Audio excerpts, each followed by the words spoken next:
Today I'm going to provide you some early tips for your team selection for Gameweek 26. Gameweek 26 is a blank for several teams, including Liverpool, Spurs, Chelsea, and Luton. We're going to see how the teams performed in game week 25 so far and what are the takes that we can take from that game week going forward. I'm going to suggest maybe some replacements for your players, or I can leave that for a later video. We will decide while recording this one.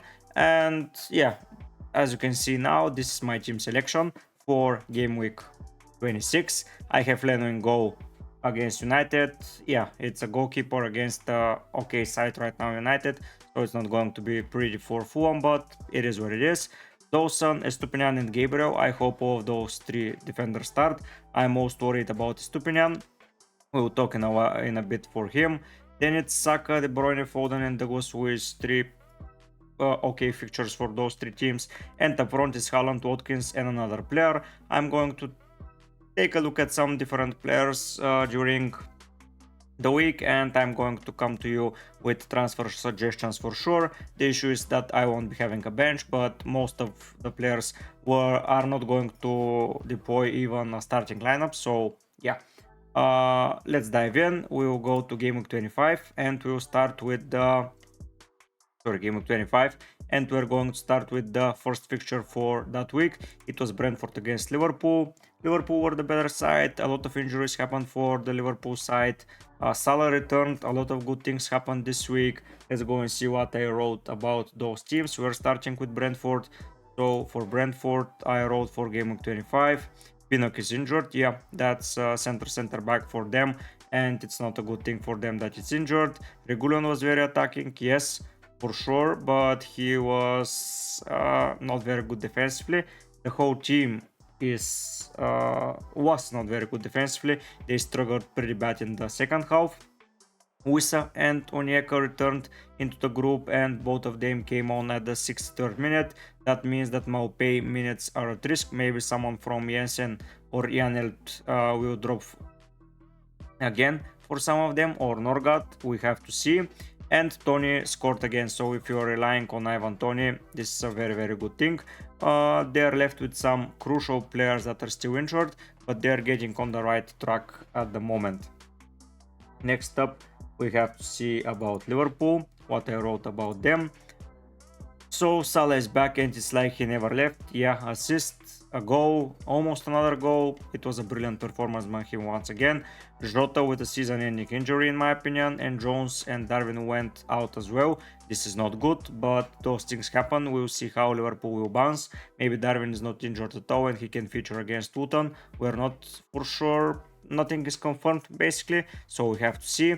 Alisson has an injury before the game. On the training on Friday he got injured, so that's a big blow to their ambitions for sure, as he's the best goalkeeper in the planet at the moment. McAllister, he's playing next to Endo and he's getting accustomed to the Szoboszlai role for sure, as Szoboszlai is out as well and Liverpool need a player to replace him, and McAllister is getting more and more accustomed, and Endo was vital. I believe Endo broke up the play so many times and he was a very strong part of that squad, and I'm happy that he's back from international duty and I believe he can help the team a lot. The next game that happened was Burnley-Arsenal. A lot of goals from Arsenal. They scored early on and Burnley were never in the game. A bonus for Odegaard, Saka and Havertz. Both Odegaard and Saka got 3 bonus, so that's a pretty good thing. Assist and goal for Odegaard, 2 goals for Saka. All in all, a pretty awesome performance. What I wrote about the teams. Let's start with Burnley because there I will be shorter for sure. This is a brand new backline. Last week they played the same backline, but now with Ekdal, who is out with an injury, they are relying on Asignon, O'Shea, STV and Deocro, which is a pretty different defensive lineup from Ekdal, O'Shea, Vitinho and Alda Hill, who were playing like 3 weeks ago. They didn't have any chances. They didn't concede from set pieces, which has been their weakness this season for sure, but they received a lot of chances in front of goal and conceded basically with every shot that they faced, so that's not good. and Aaron Ramsey is with a bad injury, so we'll see who will replace him. Is Fofana going on the wing? Is he remaining as a striker? We have to see in the following weeks. I know the picture is not good for Burnley, but at least they are trying to build a style of play, so they may fight up until the end for their safety. We will have to see how that goes. Arsenal, on the other hand, they are at the moment flying. They are scoring 5 goals left, right, and center. They are playing without a proper 9. As you can see, number 29, 19, and 8 are on the same vertical basically. They are getting into amazing positions, and Havertz and Trossard are running both the channels. They are interchanging, so it's a lot of confusion for the opposing teams. And wingers being Martinelli and Saka are very dangerous. They are solid, deploying from the back. In my opinion, Declan Rice is at the moment maybe the best player in the Prem. He's doing amazingly well. He's providing assists, he's scoring some goals, he's protecting the backline, he's doing very well. And as you can see, he has been replaced 2 games in a row around after the 70 minute. So he can be preserved, because after 5-0 why he should keep playing. And Saka is back into form, and that bad patch is behind him, and now he's as crucial as ever. He scored the penalty as well, so it's a very solid thing for me. At least 2 players from Arsenal at the moment are crucial. If you can fit a third one, it won't be a mistake for sure. So maybe Odegaard is a great shout out, or another defender, as they are solid from the back. Martinelli I do not like too much, so for me it's Odegaard, Saka, and one of Gabriel and Saliba. In my opinion, that is the best combination you can go for at the moment. But Arsenal are looking pretty dangerous, and their offensive fixture runs are going into a green patch, so that's going to be a good thing for sure. The next game that happened was Fulham Aston Villa. Villa were controlling in the first half, but then in the second, Fulham took a little bit of the control. That's because Iwobi and Bassi returned, and they are an integral part of their squad. Now with them back into the lineup, I believe they are going to be way more dangerous, and a lot more chances are going to come their way, so they're going to become a better team for sure. Not enough saves from Leno once again, but Muniz, as you can see, 2 bonus points. Robinson is getting a bonus point. Like Aston Villa won 2-1, and only Watkins got the bonus point, so that speaks a lot for the opposition team. Looking at the Villa performance with Kamara's injury, it's a 4-4-2 still, but now McGinn, instead of on the left side or like a central, as you can see here, he was central here around number 7 you're looking at. This week he was again central, but a little bit from behind. He's taking the Kamara role. Bailey was very advanced. See where number 31 is. He was very advanced. Watkins, it's in a very good form. It's too hard to replace Watkins at the moment, and I don't see a reason to do so. He's doing amazingly well, and even with a single game week performance, 13 points from him, it's an amazing score. Tielemans was chosen ahead of Diaby, as you can see, even though it's an easier opposition for that shadow striker role. See number 8, he's operating around Oli Watkins, so he's joining the right channel, which Diaby was attacking at the start of the season. I don't know what happened with Diaby, but he is not being picked a lot. We'll see when Europe fixtures begin how he's going to be deployed, but at the moment at the Prem he is not getting any minutes. Going to see the Fulham notes that we took. Iwobi and Bassi returned, as I already mentioned. Better times coming. I mean, for sure, if Iwobi is deployed like a midfield role, like, or a winger even, like he was doing before the international duty, and Bassi sorting right in for Team Ream, I believe their squad is going to get even better, and they're going to become once again a team that can be relied upon. Muniz scored again, and he's having a game 28 fixture. Is he a good free hit option? So you have, I don't see a lot of expensive players being bought at that week, but you can get a cheap striker in Muniz, and he's scoring. Maybe a good option, maybe not. We'll see how that goes into game week 29. And a lot of fit players right now, they have a lot of options. What players now have a lot of, now have more options? Okay, let's put it that way. Yeah, I believe Fulham were okay-ish. Let's see how they perform going into the future with a full lineup. I believe that's going to get better and better. Okay, we're saving that. Next game is Newcastle Bournemouth. Bournemouth could have stole the win, but Richie equalized at the end. Gordon with another goal, Shar with an assist for the penalty for Gordon, which he scored. Suanke with a goal and assist. He's doing well once again.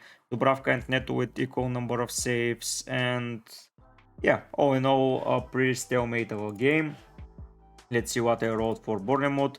4-4-2 with Kluivert as a shadow striker. Yeah, he's getting into dangerous opportunities.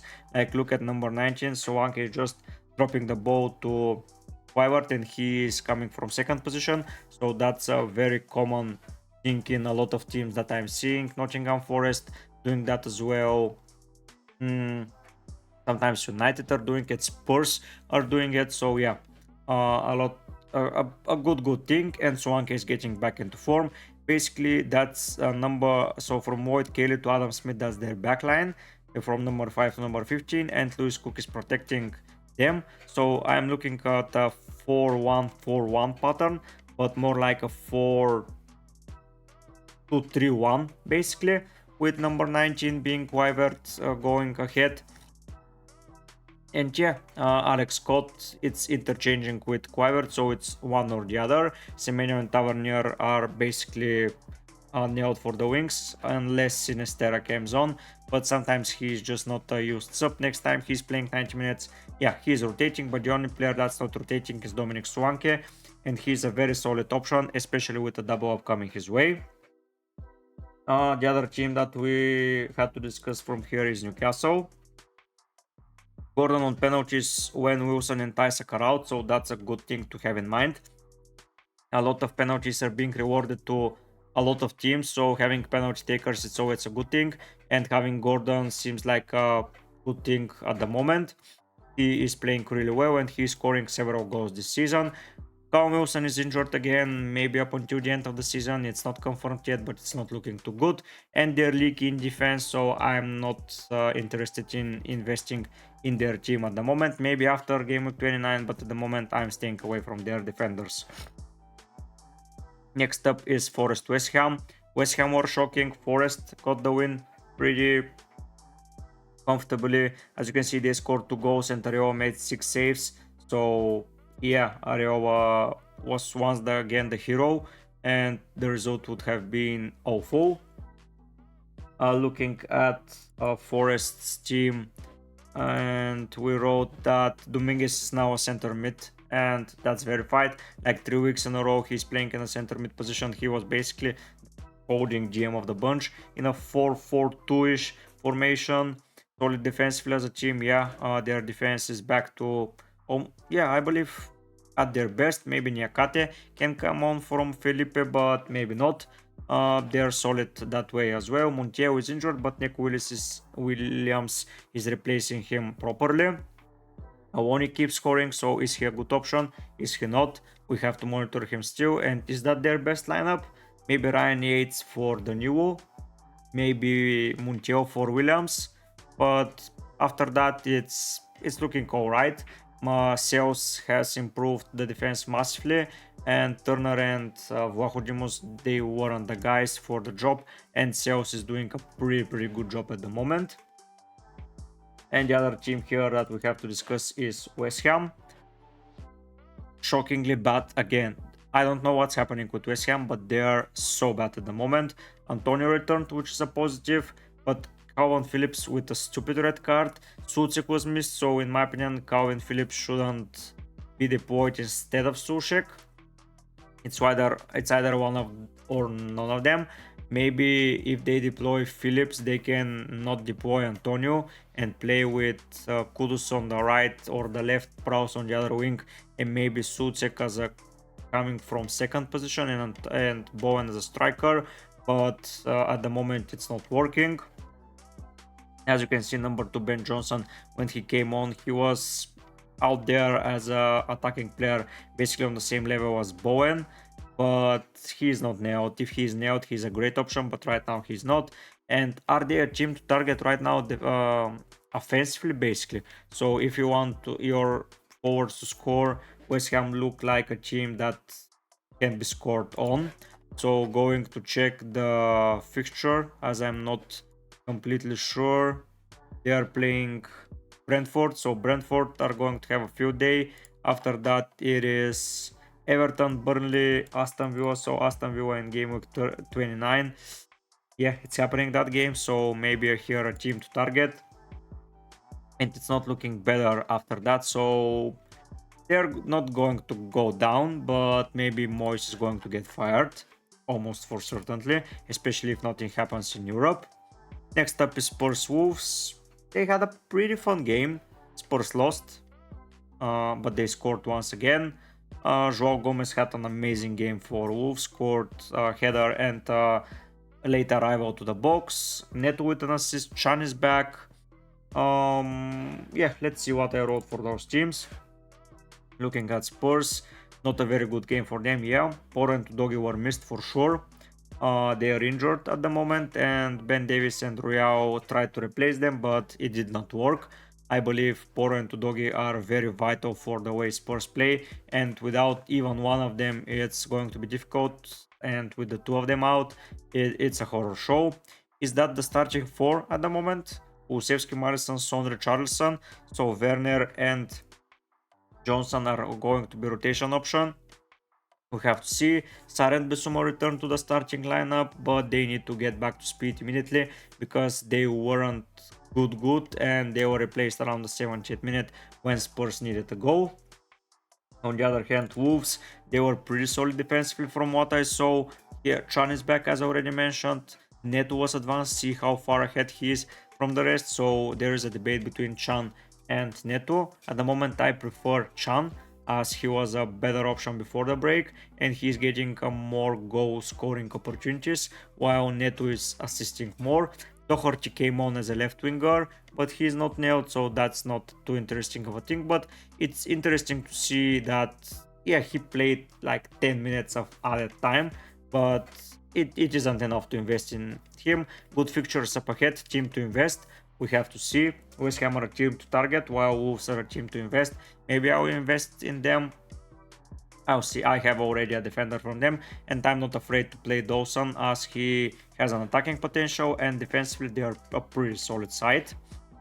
And the final game that happened on Saturday was Manchester City-Chelsea. To be perfectly honest, in the first half City were shocking, and Chelsea could have lead with more than one goal at the break. It didn't happen, and in the second half City were far better. Rodri scored for them, so Foden, KDB and Haaland, all of them blanked.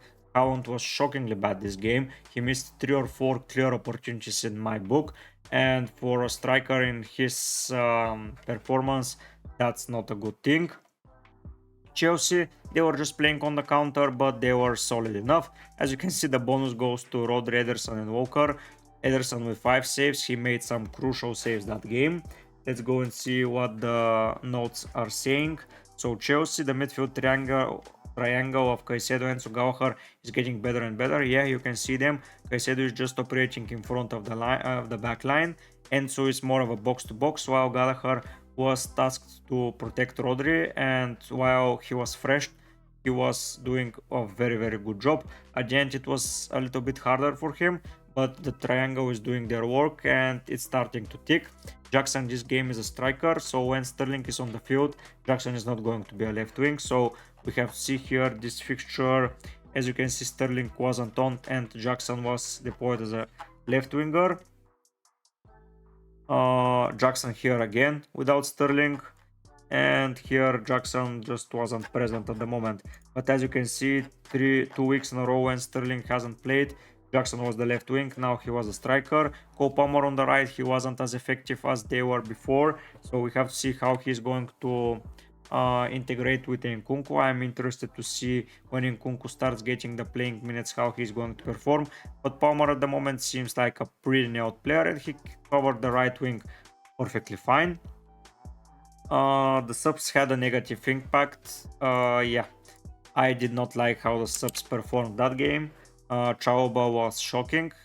He almost scored 2 rebound goals for his team, and Kunku didn't perform too well, and Cassidy was just to cover the midfield. And as a number 31, you see he's a little bit more advanced, but nothing too spectacular. In defense, Chilwell, Cowell, Disasi and Gusto were basically the only options, as Thiago Silva and Badiashile and Reece James are injured, so no one better to play at the moment. That's going to be the backline for a little bit of time, maybe up until Silva returns and Cowell is on the left. We have to see. And the Manchester City notes that I've taken Alvarez and Doku were ineffective. I did not like how they played. They were just advancing and nothing was happening. Haaland missed 3 clear chances, as already mentioned. Bernardo was for sure missed in the first half. When he came on, the game was completely different. See Alvarez number 19, how deep he is. While when Bernardo came, look how far ahead he played. They were deployed as a 4-1-4-1. KDB played well, but not well enough. Phil Foden not well enough. For me, it's better to have Phil Foden on the left and maybe Bernardo Silva operating on the right and having maybe Kovacic instead of Alvarez at the moment, because it's not working like that. Doku and Alvarez weren't up to par for that strategy, at least in my honest opinion. Is there their best backline? Diaz, Akanji, Ake and Walker at the moment. Where does Stones fit in? Is he instead of Akanji or instead of Walker? We have to monitor that process.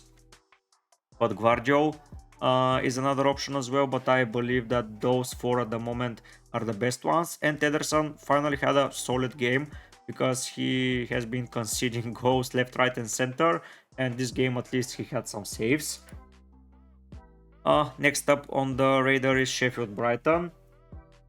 What can we say? Adingra returned with 2 goals, perfectly fine. Buonanotte and Welbeck scored an own goal from Robinson from Sheffield. Mitoma with 2 FPL assists, Dunk, Gross and Fati with assists. Stupinian was benched. Let's talk about Brighton first of all. Adingra returned and he immediately scored 2 goals. Like here he wasn't present, and Wawana is now missing from the lineup. I'm not sure why, but yeah, Adingra returned and scored 2 goals. Stupinian bench, that hurt my FPL team personally, so I'll be looking to offload Stupinian, especially with Europe coming on. He is not going to be nailed for sure. Gross was really good once again. He's playing really well. I just do not have any space in my side for him at the moment. And Mitoma with 2 FPL assists, as already mentioned. I'm looking at Brighton and I want to invest, but where to invest? Like Adingra, maybe Mitoma, but I need City, Spurs, Arsenal and Chelsea players in my midfield. So where I'm putting Brighton player, we have to find some space. It's difficult to maneuver around those fixtures at the moment, and yeah, it's looking tough. But if you're owning a Brighton nailed player like Dunk or Van Hecke, you are golden. Van Hecke is a very solid option for a defensive replacement. He's nailed, he's doing well, he's getting clean sheets, so don't be worried to invest in. As you can see, the bonus points went for Dunk, Adingra and Gross, so basically Dunk is in the team of the week. Sheffield, I don't have anything good to say about them. Destroyed by Brighton, and the red card helped for that. Holgate got a red card early on, and that was detrimental. Archer was not in the squad. What's happening with him? Diaz and the new goalkeeper were out as well, so that's hurting them. Basically, their new players aren't playing. Makachi is there once again, but come on. And for me, 90% they're going down. For Burnley, I see some light in the tunnel. For Sheffield, I just don't. They're conceding a lot of goals, they're playing bad. I know they beat Wootton last week, but that was a pure luck of a game against a proper premed side. They're getting destroyed left, right and center. I know Burnley are getting destroyed as well, but for Sheffield, they're just playing bad in my opinion. Even when they won against Wootton, they were the worst side and they got with a lucky penalty to win the game, so I'm not optimistic for them. And the last game so far for the week is Wootton Manchester United. We have 3 more fixtures, Everton Palace, and we have 2 double game weekers of City Brentford and Liverpool Wootton. We're going to cover that part of the fixture run maybe later on. But yeah, let's look at Wootton Manchester United. Højlund, 3 goals, perfectly fine as a player. Um, Morris scored, Adebayo was out, Garnacho missed several chances. Basically for Wootton, what I wrote here. So this guy, um, Doughty wasn't effective this game. He was taken off at the 82nd minute. First goal was a knife mistake by Bell, I believe. He just gave the ball away. And second was an unlucky rebound, just Højlund dropped it with his chest at the buyout. What's happening there? Ogbene was advanced, as you can see, number 7. He's playing like a good wing back at the moment. I like how he's performing at the moment. Almost equalized in the end, so they're a proper side. I believe they're going to stay up. I don't know who's going down instead of them. I don't see Everton going down, maybe Palace if Eze and Tulise are not back soon enough. But yeah, Wootton has the biggest chance of the newly promoted sides to survive in the Prem basically. But yeah, Adebayo was missed for sure. While for Manchester United, a very good performance, don't get me wrong. Højlund is clinical at the moment, scoring in every game that he's playing. If you didn't get Højlund so far, I don't see a way for me personally to go to Højlund. Like Solanke is soon having a double up. Watkins and Haaland are playing so well right now. I know Haaland is not playing perfectly well, but he's a really proper striker. Maybe if you want to get Salah instead of Haaland, but are you going to risk playing without Haaland and only using Salah? It's tricky for sure. Where Son fit in that bracket? So if you're choosing Son and Salah, are you really sailing Haaland? Is that the best decision to do so? And where does Højlund fit? If you can find a solution for Højlund, drop it down in the comment section. I'm interested to see where you place Højlund at the moment. Garnacho with 2 solo efforts, but they could have been a goal, but they weren't, so that was not good from his side. And they had 3 changes at the break. That was interesting. No one is flagged as injured. What's happening there? I have to monitor during the week. But yeah, United are getting into form, and with the Højlund that with his form, he's just driving them forward. Now about the transfers. As you can see, 3 of the sides are not having an okay fixture because they're not having a fixture. In my opinion, if you're looking for a midfielder, you should try to get maybe a Brighton midfielder, maybe like Gross, Mitoma or Adingra. If you're looking for an Arsenal player, Saka and Odegaard are a must, in my opinion. If you're looking for a forward, for me Solanke should be your top priority. I know he has a game against City next week, but after that it's Burnley, Sheffield, Luton. I mean, come on, that's a golden run of fixtures, and it's not worth to take away player just for 1 week and then get the rest. Watkins should be your priority as well. Forest, Luton, Spurs, who are not Spurs at home. Have in mind where when Villa are facing an attacking side, they are causing a lot of problems. You can go for a Wolves player. Sheffield, Newcastle, Fulham, Bournemouth. I mean, that fixture run is good. I know Bournemouth is not a very likely fixture to happen, but Sheffield, Fulham and Newcastle, it's a good fixture to target. City, not too much at the moment. For me, the train has passed. If you're looking to invest there, Liverpool, Forest, City and a blank, so Forest and City maybe not too good of an option. Berlin, also Brighton is the top side that I would be investing in, like Everton, Fulham, Forest, come on. Bournemouth for the double, Luton for the double, by the way, but that's after a game week. Maybe Doughty is an option, maybe not. And in my opinion, Wolves, so Solanke or Watkins as a forward for me, to be perfectly honest. For a midfielder, Odegaard, Saka, Chan or Neto, Gross, Adingra, Mitoma. For me, those are the best players. If by any miracle Eze and Ulise are back into the frame, Crystal Palace once again, especially Ulise, Burnley and Luton, they can cause some damage, and it's going to be a very proper side to invest in. Newcastle at the moment, no, maybe after game week 29, it's a must to get a Newcastle player like West Ham, Everton, Fulham. Let's look at after game week 29. Yeah, Spurs, Sheffield, Burnley. Yeah, I will be going for a Newcastle player for sure. But yeah, that's way ahead of ourselves for now. Of those players that I've listed, are going to be a great pick. The captain choice for me for now is going to be on Haaland. I believe it's a pretty proper player to be captained right now. So yeah, even though he has blanked against Chelsea, I believe against Brentford he will finally score against them and he will do a lot of damage. And against Bournemouth he is scoring again.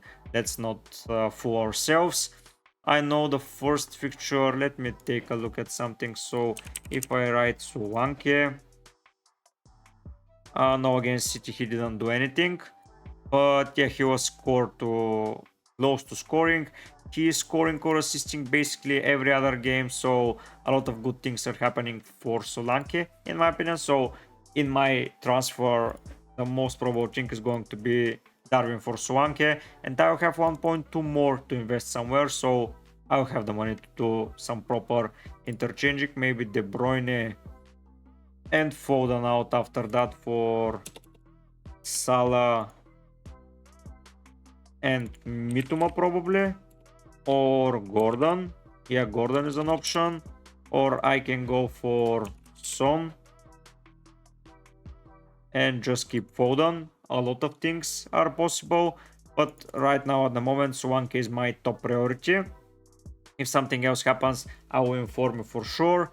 That's my initial thoughts and early tips. We went through all the games. I hope that you enjoyed that. Subscribe if you did. I'm be coming tomorrow with another video, so stay tuned. But for now, guys, I'll be heading out. Bye.